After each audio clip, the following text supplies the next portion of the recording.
I remember the smell of bleach and metal. The hospital ceiling tiles stretched above me like prison bars, gray, endless, merciless, and then a pair of eyes that couldn't meet mine. Garrett stood at the foot of the bed, his hands shoved into the pockets of the designer coat I bought him last Christmas. He looked like a man stuck in the wrong room, like he wanted to run.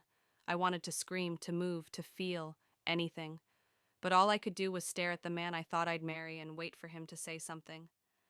I just, I didn't know it would look like this, he mumbled. I blinked at him. That's all I could do. My spine was broken. My legs, numb, distant, absent. They said I might walk again, maybe, with time, with surgeries, with brutal therapy. Maybe was the kind of word that drains hope like a leak in a lifeboat. Garrett visited once, just once. The next time I heard from him, it was a text message, no punctuation, no explanation. I can't marry someone who might never walk again. It came at 2:14 a.m., like a thief. I stared at that line until the screen dimmed. My throat burned, but no tears came. I wasn't even sad. Not yet. Just hollow. Like someone had scooped the insides out of me and left the shell to figure out how to survive. I lay there for hours, my phone clutched in my fist like a knife I couldn't throw. The nurse came in later and found me like that. She gently pulled the phone from my hand, thinking I'd fallen asleep. I didn't correct her. In the morning, a new chart appeared at the end of my bed. Physical therapy consult requested, it read. I laughed, a short, bitter sound that startled even me. Therapy question mark, I couldn't even wiggle a toe. What was the point? The days blurred into one another, beeping monitors, shallow breaths, pitying glances. People spoke to me with soft voices, like I was breakable glass that should have already shattered. No one looked me in the eyes anymore, until him. The door swung open without ceremony one afternoon. No knock, no clipboard, no feigned sympathy. Just a tall man with dark, serious eyes and a scar near his temple that didn't apologize for existing. Ellison Raines, he said, glancing at the chart, then at me. He didn't flinch when he saw the chair, the IV, the motionless blanket draped over my legs. Dr. Marco Vellano. I'm not here to feel sorry for you. I'm here to get you moving again. If you're ready to fight. His words weren't warm, but they weren't wrapped in pity either. They were solid, real, like a rope thrown into deep water, and for the first time since the accident, I didn't feel small. I felt angry, angry enough to grab that rope with both hands. Before we get started, please write, where are you watching this video from? The first time I cried in front of Dr. Villano, he didn't say a word. No tissue box, no awkward shoulder pats, no, it's okay to feel like this. He just waited. Not with patience, but with certainty, like he knew I'd finish eventually and we'd get back to work. It was during a session where he asked me to try lifting my left leg. I couldn't. Not even a twitch. My arms ached from the parallel bars, sweat clung to my back, and failure pressed into me like a second spine. I can't, I whispered. He raised an eyebrow. Try again. I broke. The tears came hot and fast. My body shook, my voice cracked. I expected him to stop, to back off. Most people did. Pity was their favorite language. But Marco didn't move. This isn't where you quit, he said calmly. It's where you begin. That was it. No magic words, no over-the-top inspiration, just the truth, spoken by a man who saw me, not the chair, not the broken spine, not the girl with the tragic fiancé story. Me. Later that week, during a slower session, he told me about his sister. She was 19, he said, taping sensors to my calf. Car accident, broken ribs, head trauma. The ER staff missed internal bleeding. She died waiting for someone to care enough to look twice. I swallowed hard, unsure what to say.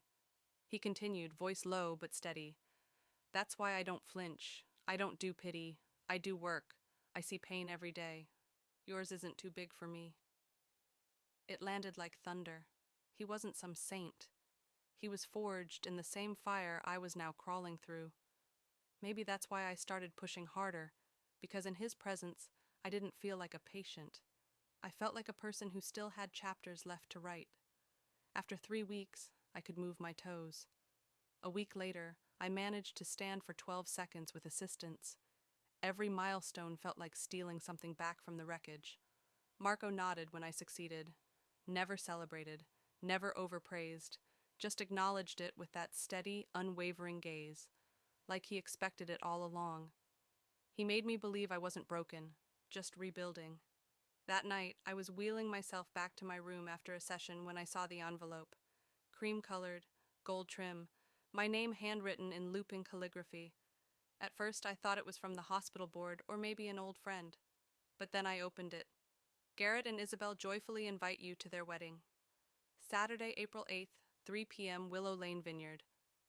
My fingers trembled. Isabel. His new fiancé. We hadn't even been broken up 6 months. For a moment, everything in me recoiled. Anger, betrayal, disgust. But somewhere deep beneath it all, there was something colder, sharper. Resolve.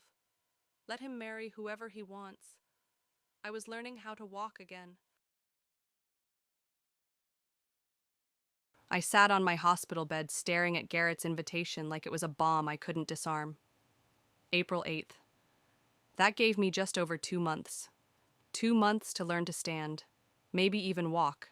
Not for him, not for closure, not for revenge. For me. I wouldn't go there in tears. I'd go there standing tall, even if only for a moment, even if it killed me. Not to cry, I whispered to my reflection in the dark hospital window. To walk. The next morning I told Marco. He didn't ask why. He just nodded once and handed me resistance bands. But my body had other plans. It happened during an upright exercise. I was gripping the bars, legs trembling from fatigue, sweat dripping into my eyes. For a second I thought I had it. My knees locked, my back straight. Then everything collapsed. I fell hard. My chin hit the mat first. Blood pooled on the white vinyl. Someone screamed, probably one of the interns. The nurse rushed in. The other patients froze. I couldn't move, not from pain, from shame.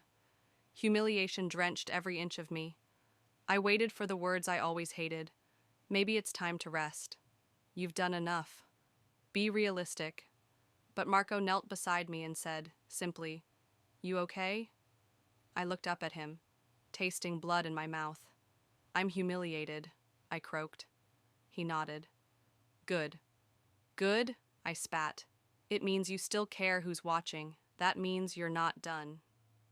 He helped me sit up, gently, without fanfare. The nurse muttered about needing to notify the doctor on duty, but he waved her off. Later, in the quiet of the empty gym, Marco sat beside me on the bench while I iced my knee. "My sister died because people gave up too fast," he said, not looking at me. "I've been angry about that for a long time, but I've also learned, not everything that ends stays ended." I turned to him, surprised. "You really think I'll walk again?" He met my eyes. "I don't think." "I know." He said it like a vow, and for the first time since the accident, I believed him. We started pushing harder. Every session was a battle, but I began to win, inch by inch. The nurses whispered about how stubborn I was. I didn't care. Then, one Tuesday morning, something happened. Marco had just finished adjusting the braces on my knees. He stepped back. "Let go of the bars," he said. My heart thundered. "I can't." "You already did." I realized my hands weren't gripping anything. I was standing, unaided, wobbling, yes, but up. 2 months. That's what I had. 2 months until Garrett married a woman he'd known for less time than it took me to learn how to stand again. But I wasn't thinking about him. Not really. I was thinking about me. About the slow, grinding work of re-entering a body that had once betrayed me. About pain that didn't care if you cried. About mornings when my legs trembled just brushing against the floor. It wasn't glamorous. It was sweat and nausea, and sometimes bleeding through bandages in silence because you're too damn tired to ask for help. But it was also something else. a sense that I was no longer surviving someone else's choices. I was making my own. And that started with showing up. Every single day. Marco was there, of course, unshakable. He didn't just correct my posture or adjust the resistance on the machines. He reminded me that I was more than what had been broken. Sometimes we sat together after sessions, sharing awkward silences that softened into something warm. Not romantic, not yet, but comforting. "Why do you stay so late?" I asked once, sweat dripping down my neck. He shrugged. "Because most people give up 5 minutes before they make it." His eyes locked with mine, and I didn't look away this time. Meanwhile, Garrett was busy posting sunsets and champagne, a new condo, her laugh, their puppy, all filtered and golden and nauseating. Every tag said, "Number blessed." I never replied, I never liked, I just watched, detached, like looking through museum glass at a life I'd almost died trying to keep. And maybe that's what freed me. I started going out more. Lunch with my sister, a bookstore visit where no one stared at my wheelchair.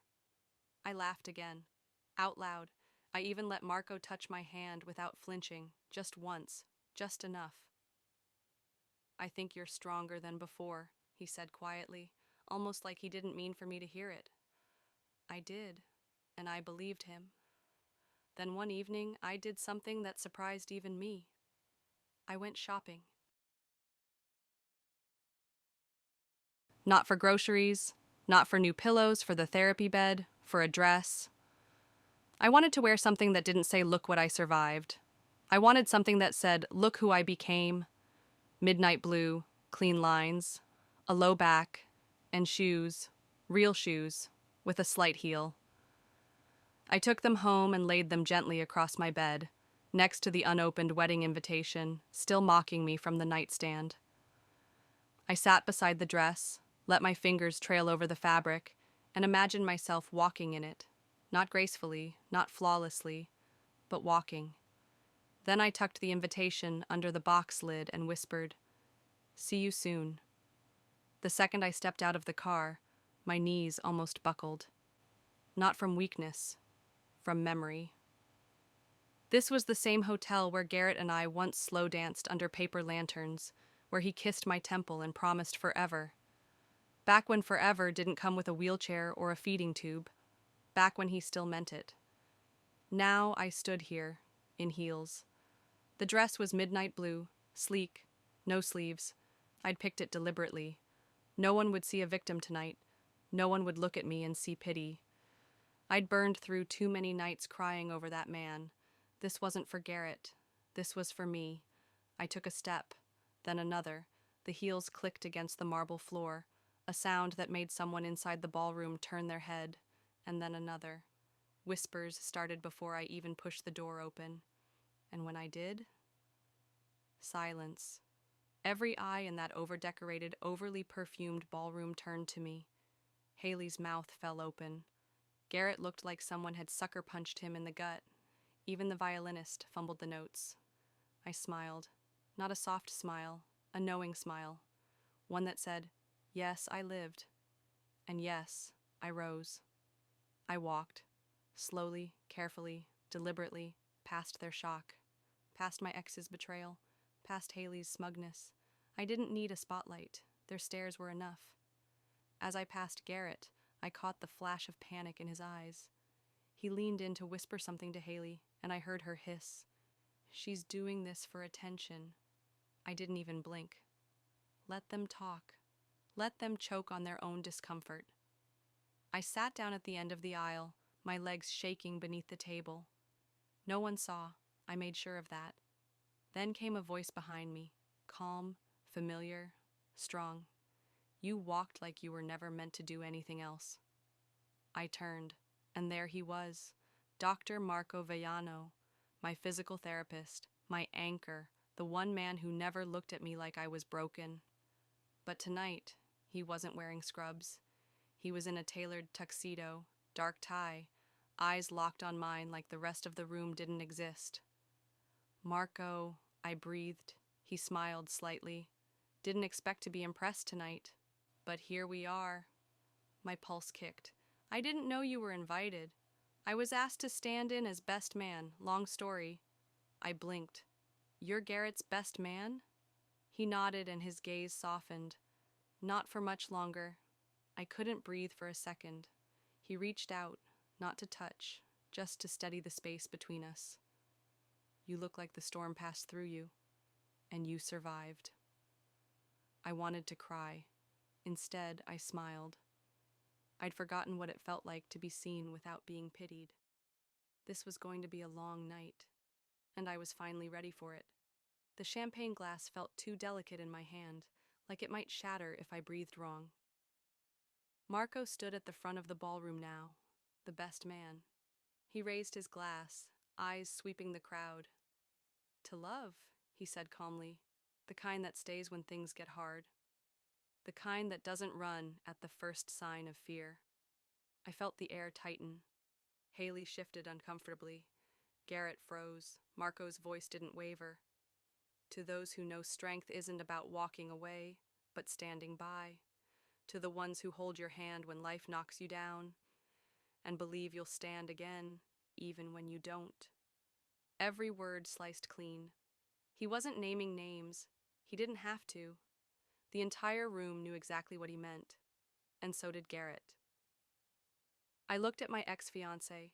His smile was strained now, jaw tight, hands clenched around his napkin. Haley whispered something sharp in his ear. His response was too quick, too angry. And then, they snapped. I told you this would happen if you invited her, Haley hissed, her voice cutting through the room like a broken violin string. She was engaged to me first, Garrett barked back, louder than he meant to. Gasps, murmurs. The DJ tried to cue music, but it was too late. I stood, quietly, gracefully. Every eye followed me as I walked past them toward the open patio. And Marco followed. Outside, the air hit my lungs like a blessing. I'm sorry, he said beside me, voice softer now. That wasn't my intention. I looked at him. Wasn't it? His lips curled. Not quite a smile, but something close. Maybe it was. I laughed. A short, sharp sound that surprised even me. Well, mission accomplished. We didn't speak as we left the reception. Marco's hand found mine before we reached the valet, and I let it.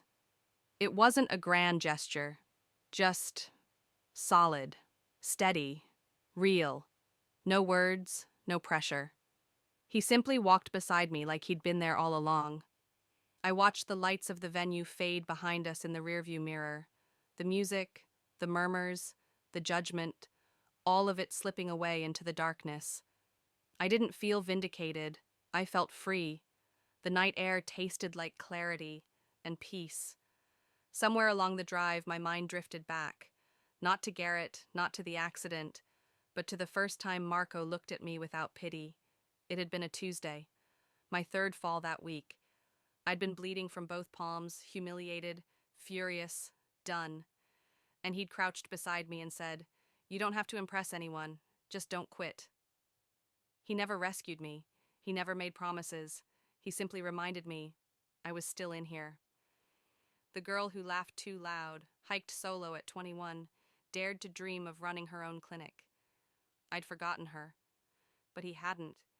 He helped me remember, and now I was here, whole, not because of him, but because I finally fought for myself.